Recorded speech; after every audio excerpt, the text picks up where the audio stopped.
রাসূল সাল্লাল্লাহু আলাইহি সাল্লাম শীতের সময় যেই 5টি খাবার খেতেন, এই 5টি খাবার খেলে এই শীতের সময় অনেক ধরনের রোগ হয়, এই রোগ থেকে আপনি মুক্তি পাবেন। নবীজি সাল্লাল্লাহু আলাইহি সাল্লাম 1500 বছর আগে আমাদেরকে জানিয়ে দিয়েছেন কোন খাবারটা খেলে আপনি সুস্থ থাকতে পারবেন। এই শীতের মৌসুমে বর্তমানে কিন্তু অনেক বেশি শীত পড়ছে, শীত অনেক বেশি পড়তেছে ইদানিং। এই শীতের সময় বড় ধরনের রোগ থেকে বাঁচার জন্য নবীজি সাল্লাল্লাহু আলাইহি সাল্লামের শীতের সময় যে খাবারগুলো খেতেন, এই 5টি খাবার আমরা খাওয়ার চেষ্টা করবো। নাম্বার 1, 1 নাম্বার হচ্ছে মধু। নবীজি সাল্লাল্লাহু আলাইহি সাল্লাম 1 নম্বরে হচ্ছে মধু খেতেন। মধু কিন্তু আমরা অনেকেই খাই না।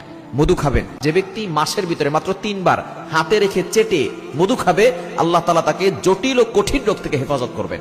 আর মধুর ব্যাপারে শেফা রয়েছে, এটা আল্লাহ নিজেই বলে দিয়েছে। আল্লাহ বলছেন ইয়াখরুজু মিন বুতুনিহা শারাবুম মুখতালিফুন আলওয়ানুহু ফীহি শিফাউল লিন-নাস, এর ভিতরে আল্লাহ তাআলা শেফা দিয়েছেন। সুতরাং 1 নম্বর খাবার সেটা হচ্ছে মধু। দ্বিতীয় নম্বর খাবার হচ্ছে আপনি খেজুর খাবেন। খেজুরের ভিতরে অনেক ভিটামিন রয়েছে। নবী সাল্লাল্লাহু আলাইহি ওয়াসাল্লাম বলেছেন খেজুরের ভিতরে নিয়ামত আছে।